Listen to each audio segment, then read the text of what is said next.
Vous avez choisi l'FM Télévision, c'est le meilleur choix. Merci de vous savoir nombreux à suivre cette grande édition du journal.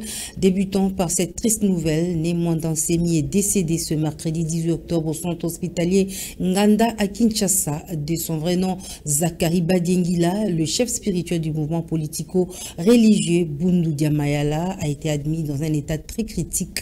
Qui était-il et qu'en est exactement de sa carrière professionnelle et politique?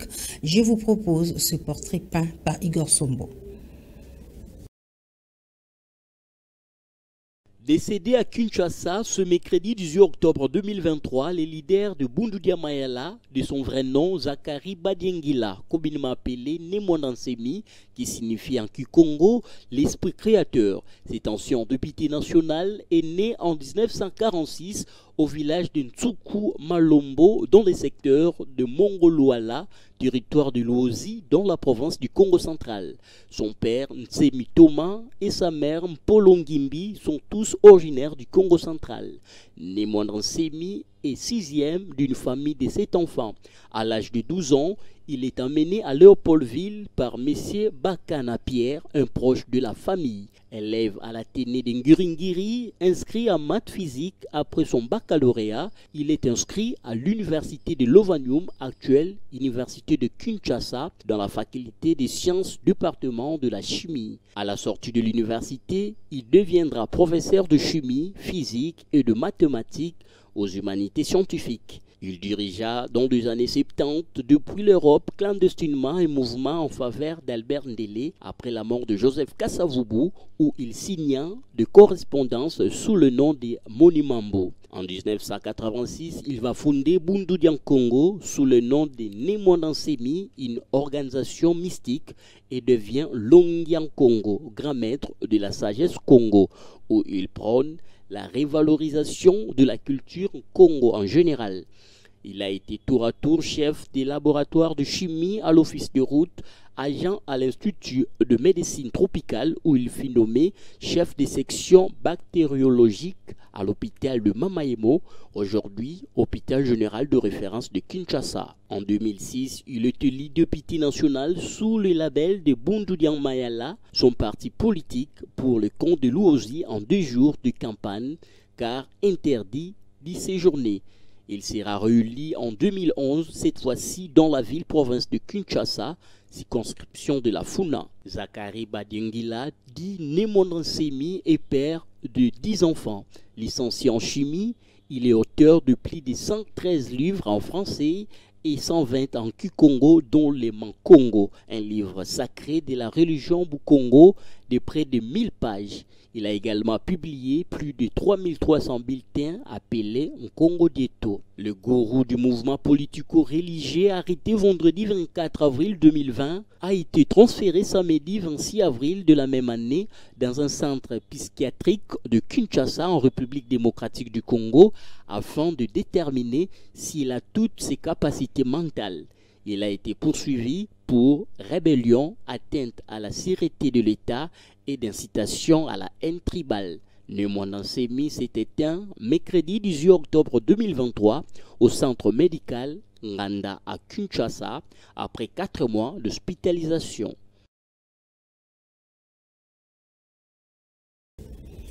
Une fausse information faisant état d'une bagarre qui aurait eu lieu hier mardi entre le gouverneur de la ville de Kinshasa, Jean-Tini Ngobila, et le président de l'Assemblée provinciale de Kinshasa, Godin Poy, au cabinet du vice-premier ministre et ministre de l'Intérieur, Peter Kazadi. La cellule de communication et presse de l'hôtel des villes de Kinshasa dément formellement ces fake news qui est attribué aux ennemis de la République. Nous y reviendrons dans notre prochaine édition. Manifestation à Goma, la population exige le départ des troupes de l'EAC accusées de couvrir les rebelles du M23. Les manifestants ont également témoigné leur soutien aux Wazalendo, éléments du groupe d'autodéfense proche du gouvernement. La dite marche a eu comme point de chute le siège du gouvernorat du Nord Kivu. Sachez qu'après Massissi, les Wazalendo ont démantelé les réseaux du M23 situés à Kichanga. La population satisfaite de ces exploits du groupe d'autodéfense Wazalendo manifeste son soutien au gouvernement. Suivez ces reportages de nos confrères des Africa News. La vie reprend à Kinshasa, dans la province de Masisi, au nord Kivu. Débarrassés des M23, les rebelles ont été chassés de cette ville par les Wazalendo, une milice présentée comme proche du gouvernement congolais, rompant ainsi une trêve observée depuis 2 mois. En ce moment, nous remercions Dieu parce que nous pouvons encore voir la lumière du jour et nous assistons aussi à l'arrivée du gouvernement, ce qui est un bon signe, et que l'atmosphère s'améliore. Nous demandons au gouvernement de chasser l'ennemi jusqu'à ce qu'il reparte au Rwanda. Nous pourrons alors nous sentir en sécurité.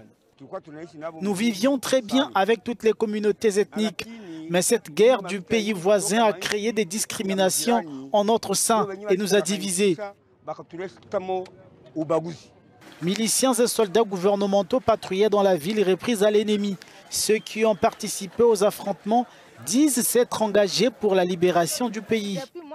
Nous nous battons depuis 1 an et demi et nous n'avons pas reçu un centime du gouvernement. Nous nous battons pour libérer le pays. Je vais me battre sans peur parce que c'est un travail. J'ai abandonné mes enfants.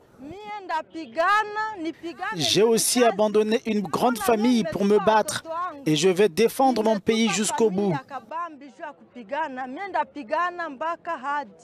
Le but de la milice proche de Kinshasa est de pousser le M23 hors des frontières congolaises. Il n'y a donc aucune volonté expansionniste de la part de ses supérieurs. Nous savons que l'ennemi est toujours sur notre sol et nous allons le poursuivre jusqu'aux limites de nos frontières parce que nous connaissons les limites du Rwanda et celles du Congo. Nous n'allons pas envahir leur pays. Lorsque l'ennemi quittera notre sol, nous reviendrons en arrière et nous cesserons le feu. Les affrontements se sont poursuivis à la périphérie de Kinshasa ces derniers jours.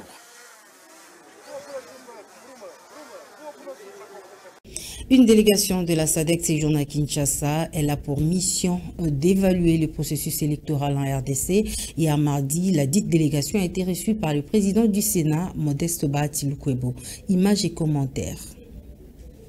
Conduite par la vice-présidente du Conseil consultatif électoral de la SADC, cette délégation a échangé avec les membres du bureau de la Chambre haute du Parlement, avec à sa tête son président Modeste Bahati Lukwebo. À cette occasion, le président du Sénat a présenté à ses hôtes des réformes initiées par cette institution pour renforcer la transparence du processus électoral. Après le Sénat, la délégation de la SADC poursuivra ses consultations auprès des différents acteurs du processus électoral en RDC. Et son rapport sera réservé au président de la Zambie en sa qualité du président de la Troïka de l'organe de coopération en matière de défense et sécurité de la SADC. Les élections auront bel et bien lieu en République démocratique du Congo, affirmation faite par le président de la CENI, invité du journal de TV5 Monde. Je vous propose de suivre un extrait de sa réaction. Tout est mis en œuvre pour qu'il y ait élection et nous n'avons aucune raison de penser que tel ne sera pas le cas. Parce que la commission est en place, elle travaille et elle a un calendrier qu'elle respecte assez rigoureusement. Donc il n'y a pas à se faire des soucis. Quand les gens évoquent un report, c'est simplement parce que c'est un des scénarios possibles dans tout projet. Dans le projet électoral, vous pouvez envisager un report. Mais moi je peux vous dire que nous sommes en voie vers la tenue des élections telle que prévue dans le calendrier. D'abord il faut dire que c'est le gouvernement qui nous finance à 100% et depuis... tout ce que nous faisons, c'est financé par le gouvernement et ça avance. Combien avez-vous reçu jusqu'ici? Bon, je ne peux pas vous donner le chiffre, mais je peux vous dire que le budget lui-même est de 1,1 milliard de dollars et que nous recevons l'argent. C'est pour ça que nous avons pu faire l'inscription et que nous sommes dans... Est-ce que vous avez reçu les fonds nécessaires? Ah oui, bien sûr. C'est beaucoup d'argent que nous avons reçu jusque-là, mais on n'a pas encore tout. Et on ne nous a jamais donné du coup. Vous dites que vous n'avez pas encore tout, les élections? Non, dans un peu moins d'un mois et demi. L'argent vient. Vous n'êtes pas inquiet? Non, je suis pas inquiet. L'argent vient progressivement selon les moyens de l'État. Nous n'allons pas lui demander ce qu'il n'a pas. Donc, mais sinon, les choses évoluent bien. Les ressources viennent et nous sommes certains que d'ici là, nous ne serons plus dans le besoin. Tous les électeurs seront enrôlés, y compris ceux vivant dans les zones sous conflit occupées par les groupes armés. Le président de la centrale électorale a affirmé qu'une fois la stabilité est observée, la CENI va déployer son équipe sur place. Je vous propose encore une fois de suivre sa réaction, toujours sur TV5 Monde. Nous sommes en discussion avec le ministère de l'Intérieur, le gouverneur de la province du Nord Kivu. Et nous avons même envoyé, ce jour même, nous avons envoyé une équipe pour faire une évaluation. Nous comptons déployer justement une équipe pour enrôler les Congolais le moment venu, dès que nous sommes sûrs que la paix est revenue. Il y a plusieurs scénarios qui peuvent intervenir. Soit nous avançons et ils nous rejoignent plus tard, sinon on les attend, mais on verra. Quand vous dites vous les attendez, c'est-à-dire? Les attendre, ça signifie on organise les scrutins, mais en tenant compte du délai. Donc des Congolais auront possiblement la possibilité de voter après la date des élections? C'est une possibilité, mais là, ça ne sera pas pour la présidentielle. Et quel sera le poids de leur vote dans ce cas-là? Bon, leur poids, nous avons 44 millions d'électeurs. De ce côté-là, il y a à peu près 1,5 million, à peu près. Là, ce n'est pas vraiment du ressort de la CENI, c'est le ministère de l'Intérieur qui s'occupe de la sécurisation. Mais nous, évidemment, nous ne pouvons que leur donner des conseils. Mais la CENI, non, c'est justement attirer l'attention des autorités sur des cas d'insécurité potentiels. Le regroupement politique, le Rassemblement des Amis de Peter Kazadi, coordonné par Bourgeois Mboma, a élargi la liste de ses membres. Plusieurs associations ont adhéré à ce regroupement pour soutenir la vision du chef de l'État à travers les actions du vice-premier ministre et ministre de l'Intérieur, Peter Kazadi. Je vous propose de suivre cet élément. Nous félicitons la CENI parce que tout va à bon train. Donc ceux qui sont dans la distraction, nous leur rappelons que le 20 décembre, il y a élection. Nous sommes rassurés parce que c'est la CENI qui a cette responsabilité d'organiser les élections. Jusque-là, la CENI n'a pas modifié son calendrier électoral. Et par rapport à cela, nous estimons que le 20 décembre 2023, il y aura bel et bien élection.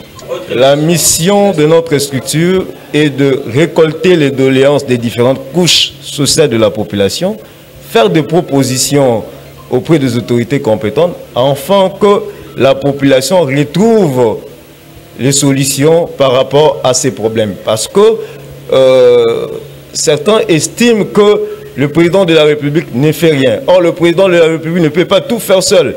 Chaque autorité a une matière qui relève de sa compétence. Et voilà, le rôle de RAPECA, c'est de booster un peu les autorités à mieux faire, afin que la population sache que le président de la République a réellement cette volonté de soulager tant soit peu le bien-être du peuple congolais. RAPECA soutient la candidature du président de la République, Félix-Antoine Tshisekedi Tshilombo.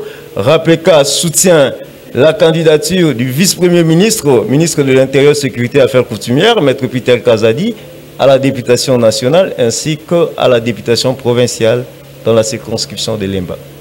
L'équilelo, vous l'avez certainement entendu dans votre milieu, c'est un phénomène qui consiste à communiquer entre les jeunes par des langages bien codés. Pourquoi c'est là et qu'en est-il exactement? Je vous propose les détails dans cet élément des Fifi Kalumbu et Rabi Fouka. Selon ces jeunes, ils utilisent ce temps pour ne pas se faire comprendre par tout le monde lorsqu'il faut surtout discuter au milieu des gens. Les termes sont nombreux. Si je dis par exemple Jenda, ça veut dire un job.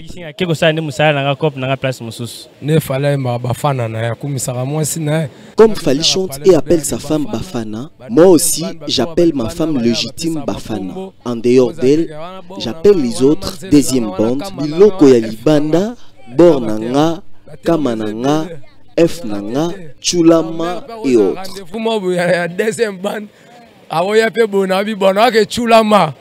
Par ailleurs, d'autres jeunes estiment que la langue devrait avancer avec le temps. Ces langages rentrent dans le cadre de la vitesse du temps moderne qu'ils appellent Kilelo, qui veut dire en français le monde actuel. Les choses évoluent à une grande vitesse. On commence à les nommer Kilelo, alors que ça a commencé depuis. Mais aujourd'hui, c'est une autre vitesse.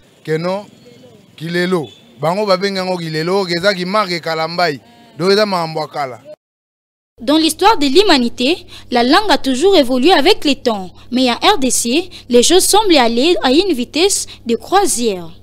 La célébration de la prédot prend une autre allure à Kinshasa. Les jeunes gens qui franchissent cette première étape avant le mariage font des dépenses inutiles. Question d'impressionner la population.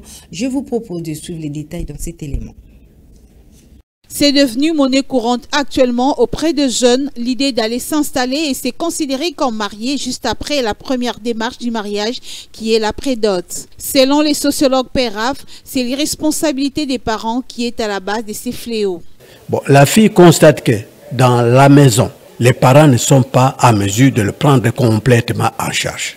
C'est ainsi que vous voyez les filles qui font l'exploitation de leur corps.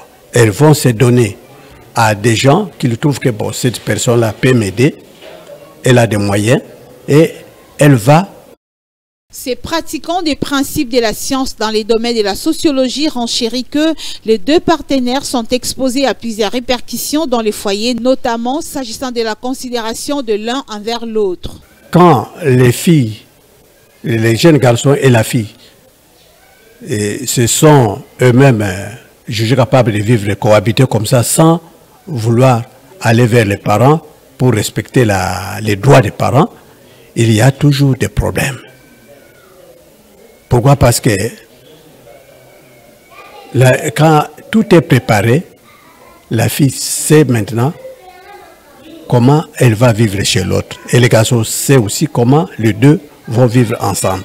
Mais quand on n'est pas préparé, on y va comme ça, c'est là où les choses arrivent. Parce qu'au moment où ils vont commencer à habiter sans aucune cohabiter, au moment où ils vont commencer à cohabiter sans aucune préparation, à un moment donné, ils vont se découvrir. Et en se découvrant, il y aura toujours une réaction négative de l'un ou de l'autre.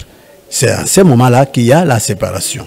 Et les conséquences sont qu'il y a divorce. Mais s'ils ont eu déjà des enfants, ces enfants ont un avenir incertain. Donc, ce n'est pas bien d'aller cohabiter comme ça sans aucune précaution préalable. Tel père, tel fils ou encore telle mère, telle fille, cette maxime semble être loin de la réalité selon ces sociologues qui révèlent par ailleurs que les jeunes de ces jours se sont créés une marque propre à eux. Que nos filles n'imitent pas. Parce que quand on va dans la rue, on voit la fille, on voit un garçon, on voit une fille qui se promène ensemble, bien habillée là-bas, qui se promène. On pense que c'est comme ça, c'est bien. Moi aussi, je vais faire ça. Pourquoi je ne fais pas ça? Non. Tout doit venir des parents tout d'abord. Avec maman, la fille peut s'ouvrir. Et la maman aussi, de son côté, si c'est une maman vraiment chrétienne, elle va très bien aussi répondre à sa fille. D'après certains experts en droit que nous avions interviewés, cette situation de s'installer dans un même toit avec son conjoint sans pour autant être doté n'énerve aucune disposition légale. C'est juste une question d'arrangement entre les deux familles et puis c'est tout. Qui dit mieux, l'avenir nous en dira plus. Parlons sport à présent. Les Léopards de la RDC ont clôturé la première trêve internationale par un match nul contre l'Angola. 0 but partout pour les analystes sportifs invités à l'émission FM Sport. La RDC doit encore faire beaucoup de choses car il a un bilan inquiétant. Je vous propose de suivre ces invités de l'émission. Voir la RDC incapable de marquer ne fût-ce que des buts, c'est déjà compliqué. On a marqué un but contre l'Angleterre. Non, quand même, on ne peut pas faire des matchs et marquer un seul but avec tous les joueurs qu'on a, certains joueurs offensifs. Donc, pour moi, ça n'a pas été bon et ça présage un mauvais match. J'ai peur qu'on puisse faire un faux pas lors des éliminatoires de la Coupe du Monde parce que déjà, même les matchs amicaux nous donnent l'idée de ce qui va être le match officiel. Même pour les joueurs, pour être retenus, il faut bien prester dans les entraînements pour être mis dans les 11 de départ. Donc un joueur qui est déjà supérieur aux entraînements, ça donne l'idée à l'entraîneur de lui mettre aussi dans un match officiel. Donc déjà pour les matchs amicaux où l'enjeu n'est pas tellement grand, mais on a du mal à scorer, l'enjeu, il n'y a pas trop d'engagement, donc le joueur est libre d'exprimer son talent par rapport à un match officiel où on cherche à gagner quelque chose. Donc déjà, pour des matchs amicaux, j'ai de l'inquiétude parce que nos attaquants n'ont pas réussi à marquer plus de 2 ou 3 buts. Parce qu'il y a 4 joueurs qui ont eu leur toute première sélection avec cette sélection. Donc je ne pourrais pas dire ici que ce sont... ce sont de mauvais résultats, mais quand même... Mais l'objectif a été atteint. L'objectif a été atteint parce qu'aujourd'hui, c'est préparer les échéances à venir. Déjà, il faut pas oublier que d'ici le 13 novembre, on aura notre premier match des éliminatoires de la Coupe du Monde face à la Zambie, qui est aussi notre adversaire dans dans la phase finale de la CAN. Donc, ça nous a donné une idée de préparer l'équipe et les coachs. C'est maintenant qui faire confiance, qui ne pas faire confiance lors de matchs. Quand on fait des matchs amicaux, c'était interdit de marquer début de faire des bons résultats. Non, ce n'est pas interdit. Alors, on n'a pas bien presté, il faut être clair. Si vous avez eu le temps de regarder les matchs, on n'a pas bien joué. On n'a pas bien joué. À la dernière geste. Un autre match nul enregistré par le FC Renaissance du Congo contre la formation de Real de Kinshasa sous les scores des débuts partout. Selon l'entraîneur du club orange, son équipe n'a pas respecté le plan tactique. On l'écoute au micro de Lionel Ngolo et Florent Okita. C'est la réalité du football.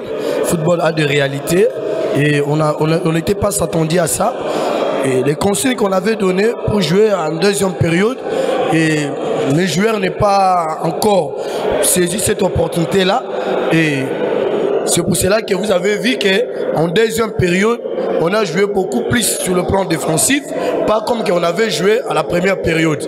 Bon, encaisser le début là, parce qu'il y avait de déchets, trop de mauvaises passes, et on a fait 2 changements de 2 latéraux, et ça n'a pas permis par rapport au changement qu'on vient de faire. Donc c'est pour cela qu'on n'a pas eu la chance de protéger tout le début qu'on avait marqué au début de la première mi-temps. Nous sommes obligés de soutenir l'équipe, c'est notre deuxième match. Ce que je peux dire à nos supporters, continuez toujours de soutenir notre équipe et on va aller réparer ça en entraînement. On attend le 3e match, comme on a vu des erreurs, et on doit faire un effort, 3e match, de puisse aller arracher ces 3 points-là. Mesdames et messieurs, ce journal est complètement terminé. Merci d'avoir suivi. Excellente soirée chez vous et bonne suite des programmes sur la FM Télévision.